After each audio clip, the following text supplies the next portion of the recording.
Hey everyone! We're excited to introduce you to the Visual Weight Panel, the first ever revolutionary tool that can measure your viewers' attention. In the next few minutes, I'm going to show you how to use the panel and start commanding the eye with scientific precision. Before diving into the panel, let's start with what exactly is visual weight and why it matters. Every time someone views an image, their neurons perform a high-speed analysis of the image to decide what to focus on.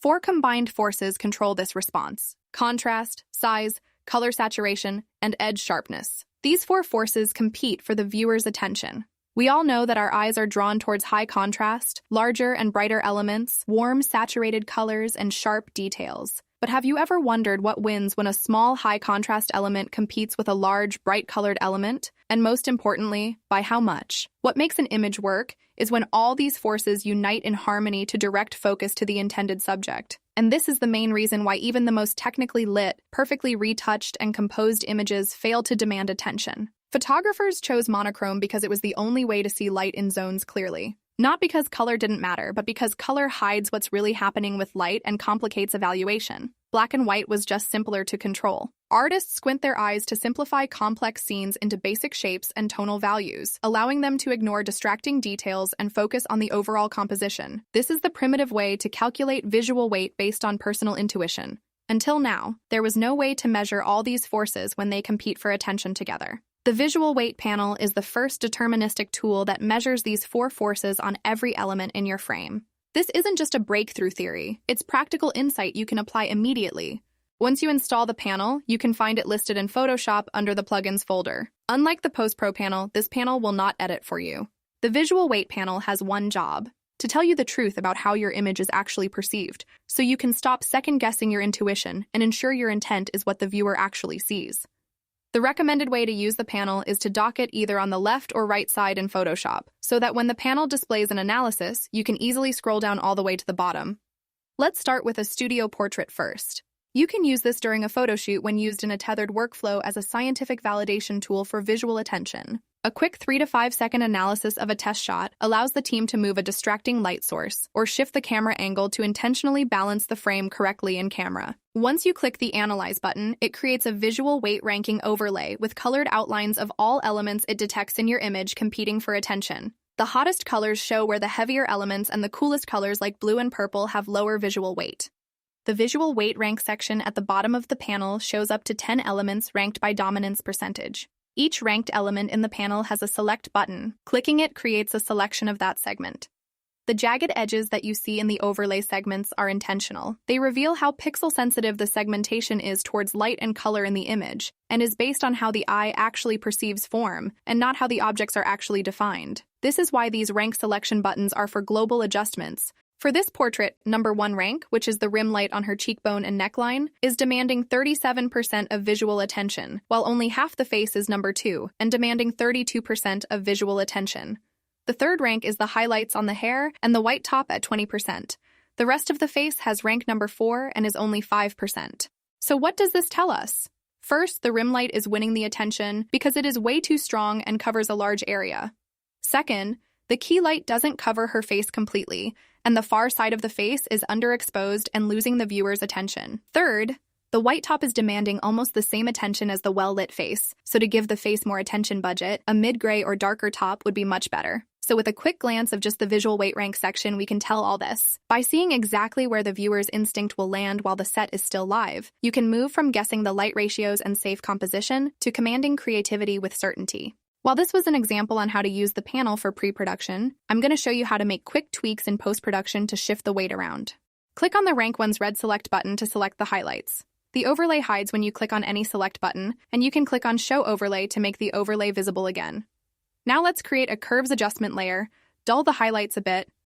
Then from the green channel, lower the output to add some magenta to create a slight skin tone hue, and then go to the blue channel and add some yellow to the highlights, and feather the mask slightly. That's all we can do for this particular image to save highlights, but ideally, the light during the shoot needs to be fine-tuned to really make a difference. So the next thing to do is increase brightness, contrast, and maybe saturation of segments 2 and 4, because we want them to rank higher. So I'll click the Select button for segment 2 and create a curves adjustment layer, and then increase the brightness and contrast. And select the layer mask and feather it. and then you can always fine-tune the adjustment further. Finally, let's do the same for the fourth segment. Create a curves adjustment from the selection, increase the brightness and contrast, feather the mask to blend globally. And then you can always fine-tune the adjustment further. Now let's hit the reset button on the panel and analyze again. You can see the face got promoted to rank 1 and will hold the focus of the viewer. Let's move on to the next image and click Analyze. The panel reads the image using our proprietary physics-based model that measures tone and color range on every region. The gaze path reveals how the viewer's eye moves through the image and is influenced by psychological triggers such as human eye contact and composition. So even if there is a heavier element in the image, like this strong spotlight in the background, the viewer is usually attracted to the face first. But that doesn't mean the spotlight isn't competing for attention. The color harmony section gives important tips to color grade your image to shift weight across elements. Our goal is to guide the eye and stay focused on the subject's face, so a few adjustments are needed for this image. First is to darken a bright distraction. So let's select the segment 1 and create a curves adjustment layer, and then pull down the highlights. The adjustments may look jagged or imperfect at first glance. Feathering the selection prevents hard edges and creates natural transitions. The amount of feather depends on the amount of adjustment being made. We also need to lower the contrast of the second ranking element, which is the dress. Since the selection is jagged or imperfect, we can use Photoshop's Object Selection tool for precision work. Remember that the panel's quick selection buttons are provided mainly as guides, not for precise adjustments. Now let's create a curves adjustment and lower the brightness and contrast of the dress. And select the layer mask and feather it. And then you can always fine-tune the adjustment further. Next, let's select rank 3, which is the face, and create a curves adjustment to boost the contrast just a little bit. Since this was a quick panel selection, I'll feather quite a bit to globally blend the effect around the face. And finally, let's move to the color harmony section to shift the color grade.